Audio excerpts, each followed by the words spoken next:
إن الحمد لله نحمده ونستعينه ونستغفره ونعوذ بالله من شرور أنفسنا من يهده الله فلا مضل له ومن يضلل فلا هادي له وأشهد أن لا إله إلا الله وحده لا شريك له وأشهد أن محمدًا عبده ورسوله أما بعد فإن خير الحديث كتاب الله وخير الهدي هدي محمد صلى الله عليه وسلم وشر الأمور محدثاتها وكل محدثة بدعة وكل بدعة ضلالة وكل ضلالة في النار. أعوذ بالله السميع العليم من الشيطان الرجيم من همزه ونفخه ونفثه. بسم الله الرحمن الرحيم. قاف والقرآن المجيد بل عجبوا أن جاءهم منذر منهم فقال الكافرون هذا شيء عجيب أإذا متنا وكنا ترابا ذلك رجع بعيد قد علمنا ما تنقص الأرض منهم وعندنا كتاب حفيظ بل كذبوا بالحق لما جاءهم فهم في أمر مريج أفلم ينظروا إلى السماء فوقهم كيف بنيناها وزيناها وما لها من فروج والأرض مددناها وألقينا فيها رواسي وأنبتنا فيها من كل زوج بهيج تبصرة وذكرى لكل عبد منيب ونزلنا من السماء ماء مباركا فأنبتنا به جنات وحب الحصيد والنخل باسقات لها طلع نضيد رزقا للعباد وأحيينا به بلدة ميتا كذلك الخروج كذبت قبلهم قوم نوح وأصحاب الرس والثمود وعاد وفرعون وإخوان لوط وأصحاب الأيكة وقوم تبع كل كذب الرسل فحق وعيد أفعينا بالخلق الأول بل هم في لبس من خلق جديد. يا معاشر المسلمين، قال سبحانه وتعالى إن الله لا يغير ما بقوم حتى يغيروا ما بأنفسهم رب اشرح لي صدري ويسر لي أمري واحلل عقدة من لساني يفقهوا قولي سبحانك لا علم لنا إلا ما علمتنا إنك أنت العليم الحكيم إن العزة لله جميعا هو السميع العليم. تمام قسم کی تعریفوں کا حقدار صرف اور صرف اللہ وحدہ لا شریک ہے. میں تعریف کرتا ہوں اس اللہ کی جس نے ساری کائنات کو 6 ایام میں بنا کر اپنے آپ کو عرش پہ مستوی کیا اور اس اللہ کا عرش 7 آسمانوں کے اوپر ہے.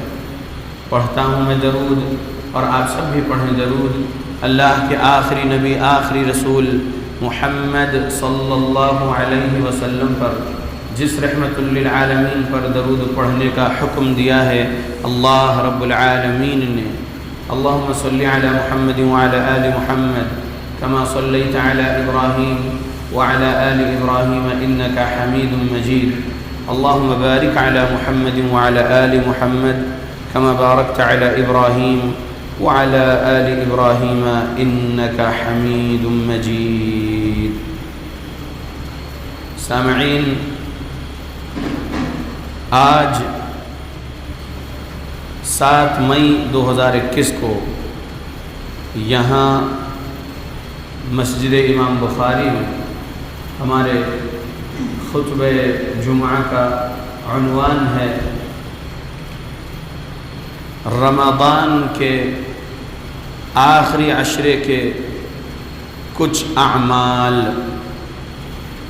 اللہ کے بندو، رمضان شروع ہونے سے پہلے یہ حدیث سنیں. رمضان کے شروع میں یہ حدیث سنیں من قام ایمانا واحتسابا جو کوئی بھی من قام رمضان ایمانا واحتسابا غفر له ما تقدم من ذنبه، جو کوئی بھی بندہ بندی رمضان کی رات میں قیام کریں گے ایمان اور اجر و ثواب کمانے کی نیت کے ساتھ، تو گزشتہ گناہ ان کے بخش دیے جائیں گے۔ یہ حدیث سنے تھے۔ اب ایک حدیث سنیے، من قام لیلۃ القدر ایمانا واحتسابا غفر له ما تقدم من ذنبه۔ من قام لیلۃ القدر ایمانا واحتسابا غفر له ما تقدم من ذنبه۔ دونوں حدیث میں فرق کیا ہے؟ پہلی حدیث میں یہ ہے کہ من قام رمضان، اور اب دوسری جو حدیث سنا ہے اس میں کیا فرق ہے؟ من قام لیلۃ القدر، بس رمضان کی جگہ لیلۃ القدر ہے، باقی حدیث پوری سیم ہے۔ ترجمہ سنیے، من جو کوئی بھی شخص، قام قیام کیا، رمضان رمضان میں یعنی مکمل 29-30 رات قیام اللیل کیا، ایمان اور اجر و ثواب کمانے کی نیت کے ساتھ، تو اس کی گزری ہوئی زندگی کے گناہ اللہ بخش دیتے ہیں۔ اور اب اس آخری عشرے میں جو سنا رہا ہوں میں آپ کو، آج 24واں روزہ چل رہا ہے، من قام لیلۃ القدر، جو بندہ لیلۃ القدر کی رات میں قیام اللیل کا اہتمام کرے گا، ایمانا واحتسابا، ایمان کے ساتھ اور اجر و ثواب کمانے کی نیت کے ساتھ، غفر له ما تقدم من ذنبه، اس شخص کے گزرے ہوئے زندگی کے چھوٹے گناہ اللہ بخش دے گا۔ تو موجودہ لوگوں میں یہاں پر اب ان سے بول رہا ہوں جنہوں نے قیام رمضان نہیں کیے، بیماری کی وجہ سے ہو یا کوئی اور وجہ سے ہو نہیں کیے، تو اللہ کے بندو اب 6 راتیں جو بچی ہے اس میں تو آپ قیام اللیل کر لو۔ دیکھو 2 طاق راتیں ختم ہو چکی ہیں، 21ویں اور 23ویں، آج تیسری طاق رات رہے گی 25ویں شب، اور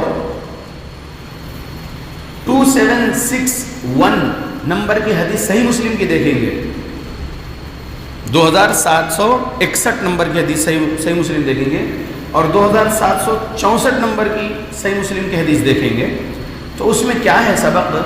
پیارے نبی فرمائے، تم میں سے بعض کو یہ بتایا گیا خواب میں کہ لیلۃ القدر آخری عشرے کے پہلے 7 راتوں میں ہے، اور بعض کو خواب میں یہ بتایا گیا کہ لیلۃ القدر آخری عشرے کے آخری 7 راتوں میں ہے۔ تو میں اب تم سے کہتا ہوں کہ تم آخری 10 راتوں میں تلاش کرو، فَالْتَمِسُوهَا فِي الْعَشْرِ الْغَوَابِرِ، 2764 صحیح مسلم۔ تو اب یہ آخری عشرے کی، اب یہ آج 24واں روزہ ہے، 24 25 26 27 28 29، تو ہمارے پاس ابھی 6 راتیں ہیں، اس میں ہم تلاش کر لیں گے، اور 3 طاق راتیں ہیں، 6 راتوں میں 3 طاق راتیں ہیں۔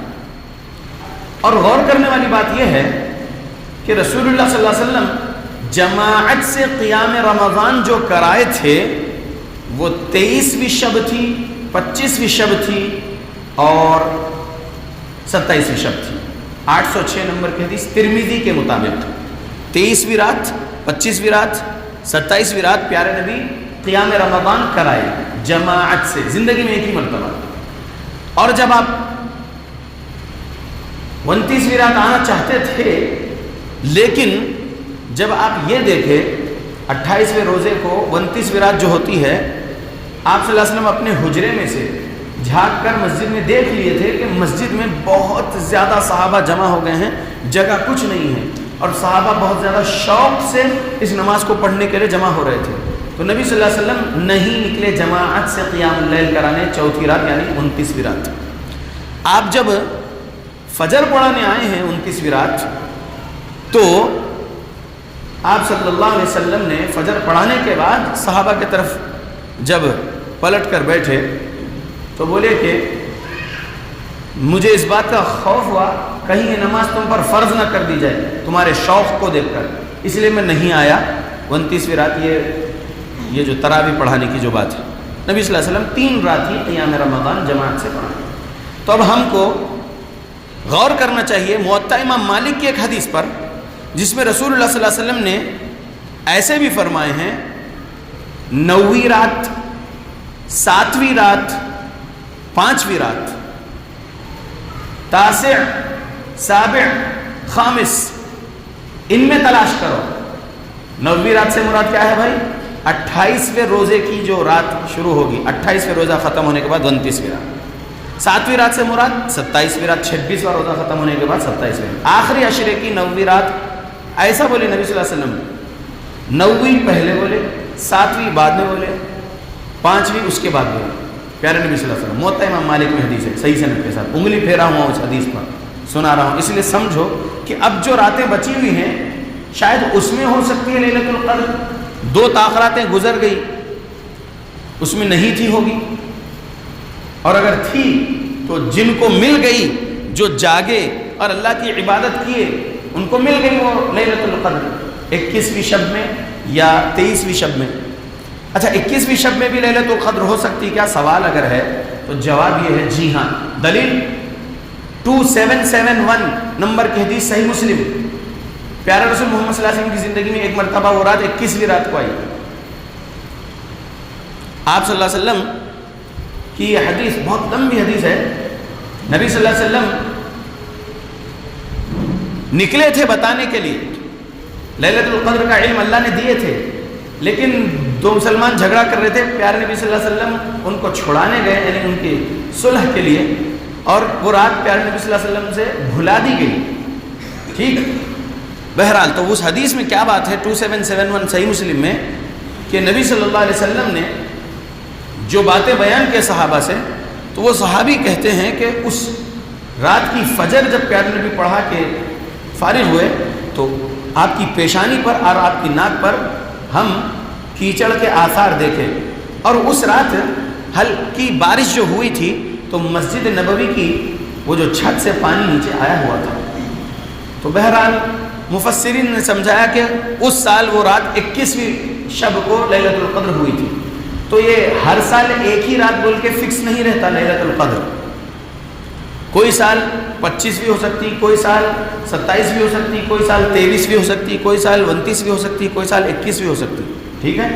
تو ہم کو رسول اللہ کے الفاظ پر غور کرنا ہے۔ صحیح بخاری 2017، تحروا تلاش کرو لیلۃ القدر قدر والی رات کو، فی الوتر طاق میں، من العشر الاواخر من رمضان، رمضان کے آخری عشرے کی طاق راتوں میں اسے تلاش کرو۔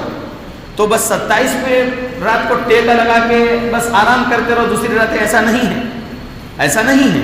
پیارے نبی صلی اللہ علیہ وسلم کی بیوی عائشہ صدیقہ رضی اللہ عنہا ایمان والوں کی ماں فرماتی ہیں، کان النبی صلی اللہ علیہ وسلم اذا دخل العشر احیا لیلہ وایقظ اہلہ وشد مئزرہ۔ آپ آخری عشرے میں جب داخل ہوتے تو پوری راتیں جاگتے، اپنے گھر والوں کو ساتھ میں لیتے اور اپنے تہبند کو کس لیتے اللہ کی عبادت کے لیے۔ تو پیارے نبی محمد صلی اللہ علیہ وسلم جو بخشائے ہوئے ہیں، گناہوں سے پاک ہے، وہ 10 رات جاگتے تھے گھر والوں کو ساتھ میں لے کر اور اللہ کی عبادت میں مصروف رہتے تھے۔ اور ہم لوگ گنہگار امتی محمد رسول اللہ صلی اللہ علیہ وسلم کے، ہم لوگ کو نہیں جاگنا چاہیے کہ اللہ کے بندو جاگنا چاہیے، 10 راتیں جاگنا چاہیے، اور اس میں خاص 5 طاقراتوں میں تلاش کرنا چاہیے۔ اور موطا امام مالک کی حدیث کے مطابق تو آج 5ویں ہے، پھر 7ویں ہے، اس کے بعد 27ویں رات، اور پھر 9ویں رات۔ تو 5ویں مطلب آخری عشرے کی 5ویں، 25ویں رات، تیسری طاقرات، تیسری طاقرات، چوتھی طاقرات، 5ویں طاقرات، یہ 3 طاقراتیں جاگنے کے لیے اور اس میں تلاش کرنے کے لیے ایک الگ حدیث ملی ہے موطا امام مالک میں، ویسے تو جاگنا سب میں ہے۔ تو اب بچے ہوئے یہ 3 طاقراتوں کو ہم ضائع نہیں کریں گے، بچے ہوئے ان 6 راتوں کو ہم ضائع نہیں کریں گے، 6 رات جاگیں گے، 3 میں بہت زیادہ اہتمام کریں گے تلاش کرنے کا لیلۃ القدر کو۔ کیوں؟ کیونکہ 1000 مہینے سے بہتر ہے وہ رات۔ اللہ نے کہا لیلۃ القدر خیر من 1000 شہر۔ لیلۃ القدر، قدر والی رات کیا ہے؟ 1000 مہینوں سے بہتر ہے۔ تو اللہ کے بندو، یہ آخری عشرہ چل رہا ہے، بہت زیادہ دن میں بھی عبادت کرنا ہے۔ روزے سے تو ہے الحمدللہ، جو بیمار ہے جن کو ڈاکٹر نے 3 ٹائم دوا لینے بولا ہے وہ عذر کی وجہ سے چھوڑے ہوئے ہیں، لیکن جو روزے سے ہے الحمدللہ۔ اب روزے کے بعد رات بھر جاگنا اور قیام اللیل کرنا، کیونکہ جو حدیث آپ دیکھ رہے ہیں 2009 نمبر کی حدیث، من قام رمضان ایمانا واحتسابا غفر له ما تقدم من ذنبه۔ پھر آپ یہ حدیث دیکھ رہے ہیں 2008 نمبر پہ بھی، من قام لیلۃ القدر ایمانا واحتسابا غفر له ما تقدم من ذنبه۔ تو لیلۃ القدر میں قیام اللیل، اس سے کیا ملے گا؟ پچھلی زندگی کے گناہ اللہ بخش دیں گے۔ تو اللہ کے بندو، بچی ہوئی راتوں میں قیام اللیل کرو۔ کتنی کرنا ہے؟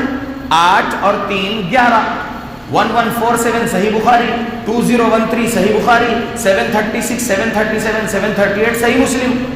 لہذا 8 اور 3 11 کا اہتمام کرو اللہ کے بندو۔ پیارے نبی صلی اللہ علیہ وسلم کا عمل، عمر رضی اللہ عنہ کا عمل، تمام صحابہ کا عمل، سمجھ رہے اللہ کے بندو کیا ملے گا؟ گزری ہوئی زندگی کے گناہ بخش دیے جائیں گے، چھوٹے گناہ، اور بڑے گناہ اگر کیے ہوئے ہیں تو وہ تو سچی توبہ سے ہی معاف ہوتے ہیں۔ ٹھیک، تو قیام اللیل کا اہتمام کرنا ہے۔ قرآن کا مہینہ ہی ہے، قرآن کی تلاوت میں مصروف رہیے، قیام اللیل کے بعد رات میں ذکر و اذکار میں مصروف رہیے، استغفر اللہ و اتوب الیہ زیادہ سے زیادہ پڑھیے، اور اللہ سے معافی مانگتے رہیے۔ یا اللہ آپ معاف کرنے والے ہیں، آپ عفو ہے، یا اللہ میرے گناہوں کو معاف کر دو، یا اللہ، یا اللہ مجھے جنت الفردوس چاہیے یا اللہ آپ سے، یا اللہ میری موت آنے تک مجھے آپ قرآن اور حدیث پڑھنے والا اور قرآن و حدیث کو سمجھنے والا اور قرآن و حدیث پر عمل کرنے والا بنا دو، یا اللہ، تاکہ میں موت کے وقت سے جنت کی خوشخبری سن سکوں یا اللہ فرشتوں سے، اور یا اللہ ہر کبیرہ گناہ، ہر صغیرہ گناہ سے بچتے رہوں یا اللہ آپ کی توفیق سے۔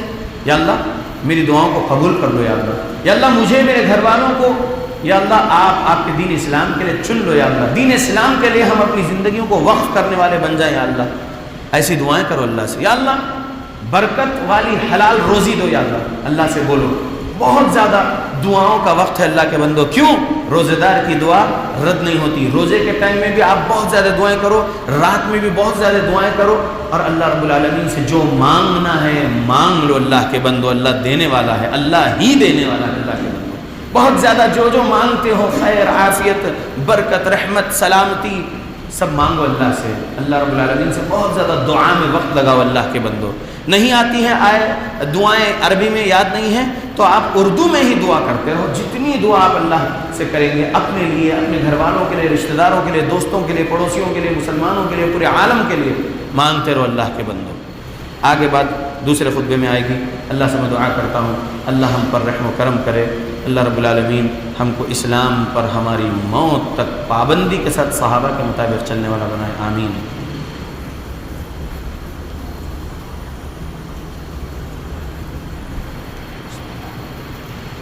الحمد للہ وکفا وسلام علی عباده الذین اصطفى وبعد، اللہم صل وسلم علی نبینا محمد۔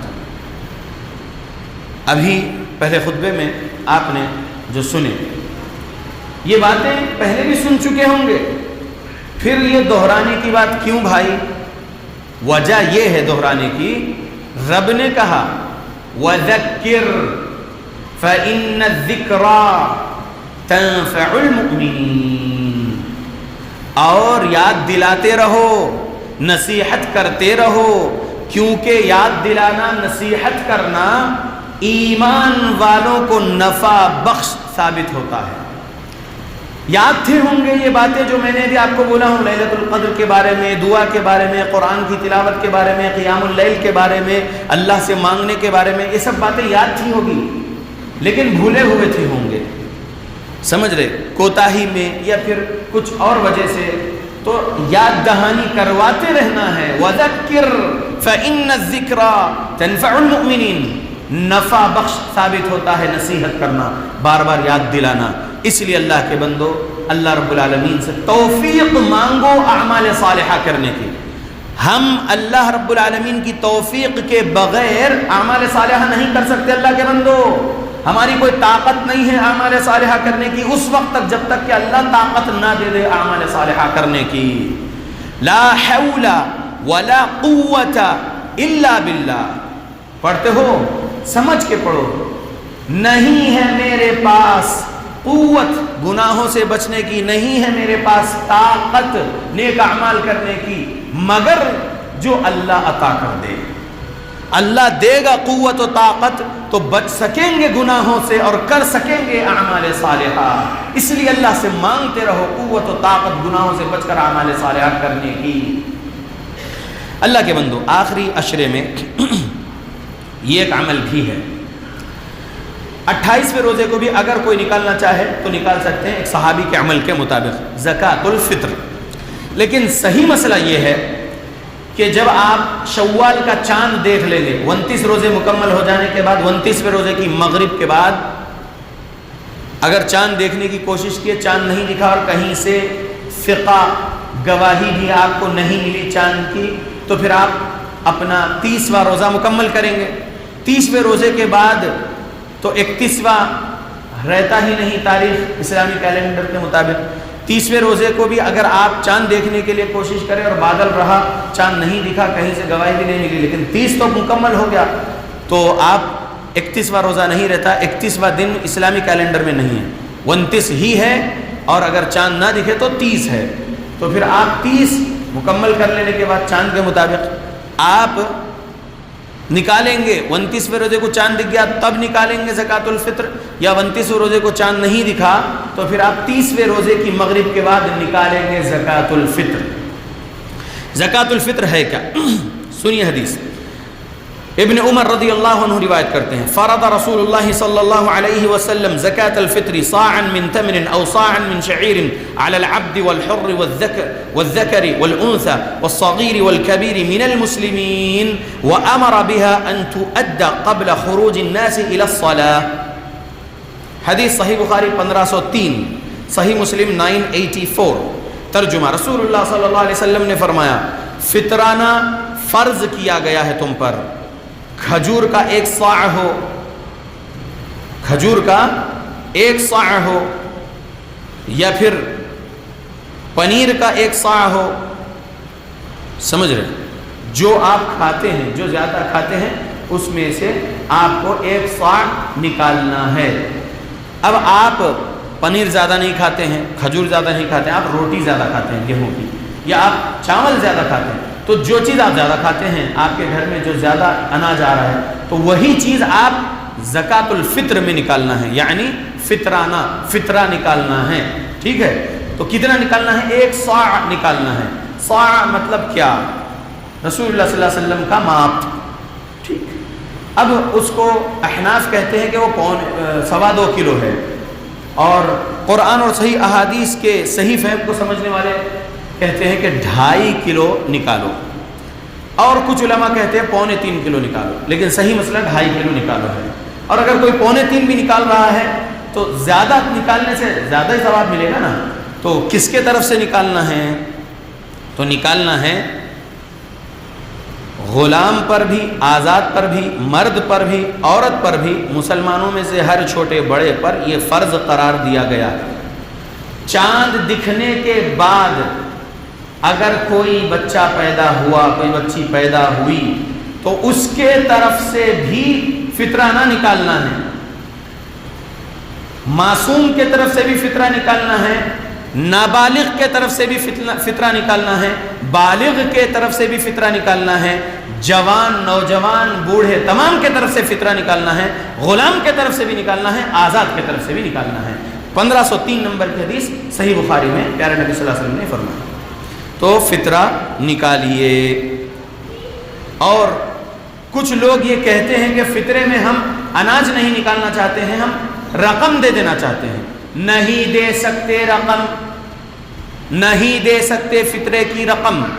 فطرے میں آپ کو اناج ہی نکالنا ہے، چاہے آٹا پسا کر دے دو، گیہوں پسا کر آٹا، یا پھر چاول یا گیہوں جو دینا ہے لیکن اناج ہی دینا ہے.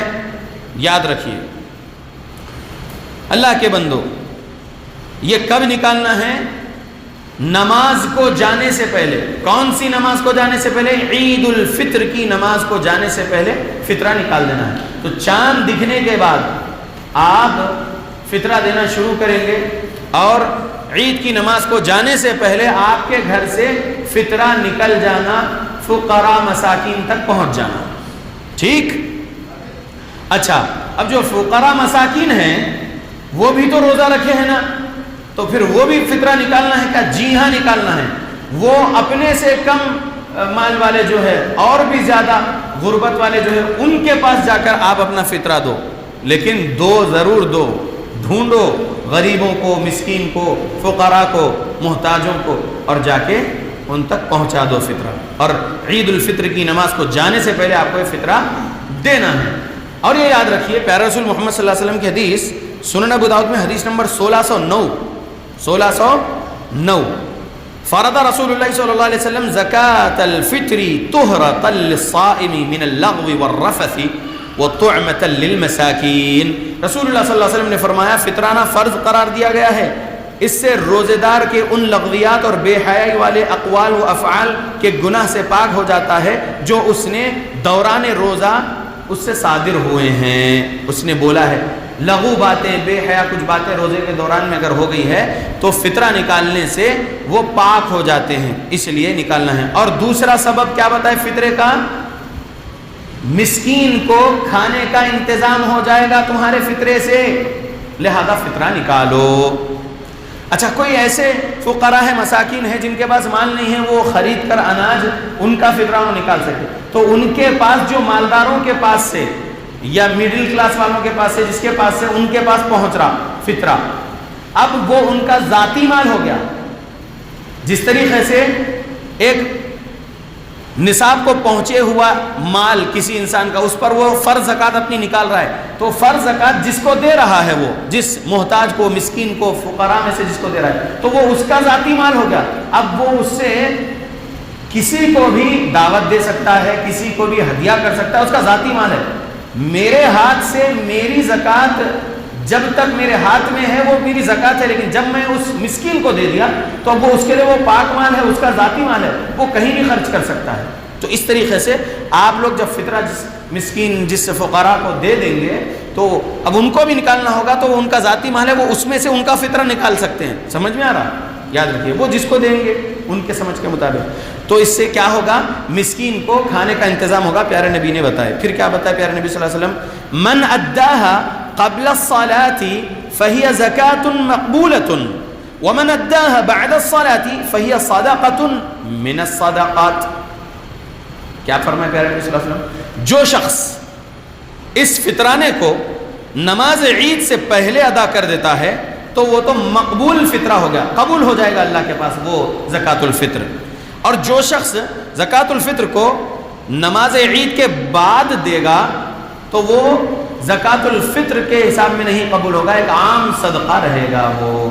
لہذا عید الفطر کی نماز سے پہلے ہی آپ زکوٰۃ الفطر نکالنا ہے. اور یاد رکھیے طعام کی اجناس ہی زکوٰۃ الفطر ہے، یعنی اناج ہی زکوٰۃ الفطر ہے. یہ سمجھ لیجئے، رقم زکوٰۃ الفطر میں نہیں دے سکتے.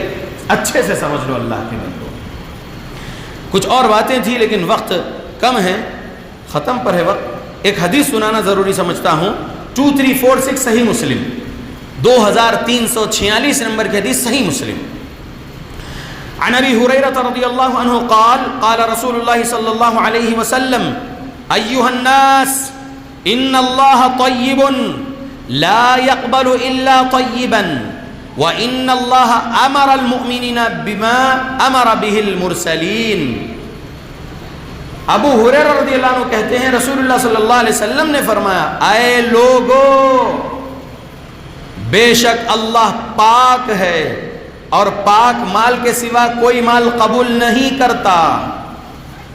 اللہ نے مومنوں کو بھی اس بات کا حکم دیا جس کا رسولوں کو حکم دیا تھا. کیا حکم؟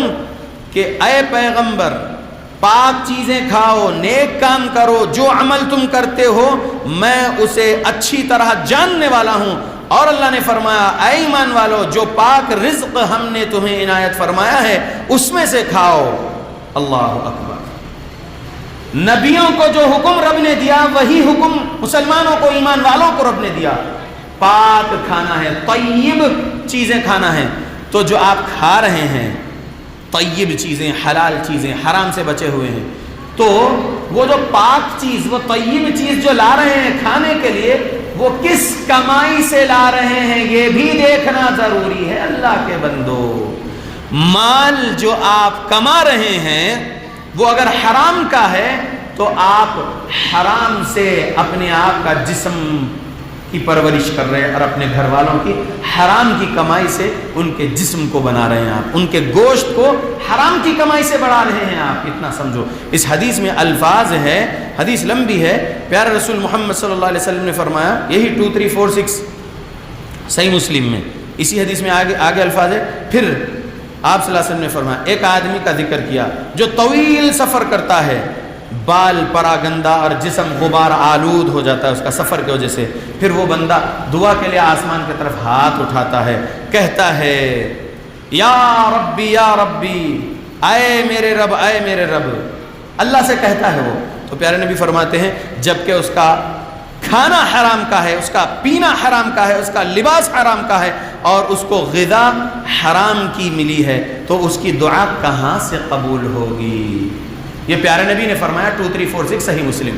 لہذا آپ جو لباس پہن رہے ہیں حرام کا ہے یا حلال کا ہے دیکھنا ضروری ہے۔ آپ جو کھا رہے ہیں حرام کی کمائی والا ہے یا حلال کی کمائی والا ہے، بہت زیادہ غور و فکر کرنا ہے۔ آپ جو پی رہے ہیں حرام کی کمائی سے ہے یا حلال کی کمائی سے ہے، آپ بہت زیادہ غور و فکر کرنا ہے۔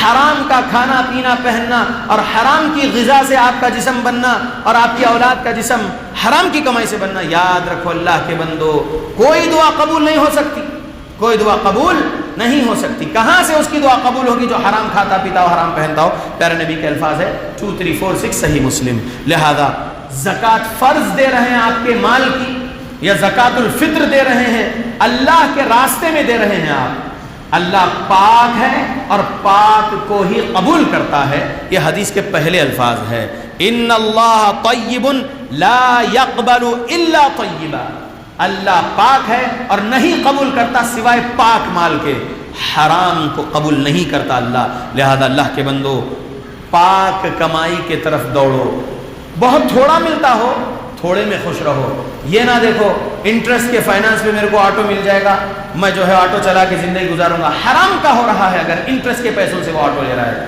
اگر انٹرسٹ کے پیسے سے اپنا گھر بنا رہا ہے ہوم لون کے نام سے، حرام کے پیسوں سے گھر بنایا ہوا اس حرام کے چھت میں رہ رہا ہے، حرام ہے اللہ کے بندو۔ حرام کے ذریعے سے کچھ کماؤ نہیں اور جھوٹ کے ذریعے سے بھی کچھ نہ کماؤ، کیونکہ جھوٹی کمائی بھی حرام ہے۔ اگر سود سے بچے ہوئے آپ، بچے ہوئے انٹرسٹ سے، سود سے بچے ہوئے ہیں اور جھوٹ کا کاروبار کر رہے ہیں، جھوٹ بول کر اپنا کاروبار کر رہے ہیں، تو وہ بھی حرام ہے اللہ کے بندو۔ سچائی کے ساتھ کاروبار کرو، سچائی کے ساتھ رہو، اللہ رب العالمین کا فضل و کرم ہوگا۔ آپ پاک مال اپنے گھر کو لائیں گے، اسی سے آپ کے گھر کا گزارا ہوگا، تو اللہ پاک ہے اور پاک کو ہی قبول کرے گا۔ اللہ سے میں دعا کرتا ہوں اللہ ہم مسلمانوں کو قرآن و حدیث پڑھنے کی توفیق دے، قرآن و حدیث کو سلف صالحین کے مطابق سمجھ کر عمل کرنے کی توفیق دے، آمین۔ اللہم اعز الاسلام والمسلمین واذل الشرک والمشرکین، اللہم من ارادنا واراد بالمسلمین سوءا فاشغله بنفسه، اللہم اہلک الظالمین بظلمهم، اللہم اصلح احوال المسلمین فی فلسطین، اللہم اصلح احوال المسلمین فی الشام، اللہم اصلح احوال المسلمین في العراق، اللهم أصلح أحوال المسلمين في ميانمار، اللهم أصلح أحوال المسلمين في سريلانكا، اللهم أصلح أحوال المسلمين في الكشمير، اللهم أصلح أحوال المسلمين في الهند، اللهم أصلح أحوال المسلمين في كل مكان. ربنا ظلمنا أنفسنا وإن لم تغفر لنا وترحمنا لنكونن من الخاسرين. ربنا يا وهاب اللهم ألبسنا لباس التقوى وألزمنا كلمة التقوى وأمتنا حين ترضى. اللهم يا وهاب اللهم نسألك جنة الفردوس ونعوذ بك من النار. ربنا آتنا في الدنيا حسنة وفي الآخرة حسنة وقنا عذاب النار. ربنا تقبل منا إنك أنت السميع العليم وتب علينا إنك أنت التواب الرحيم.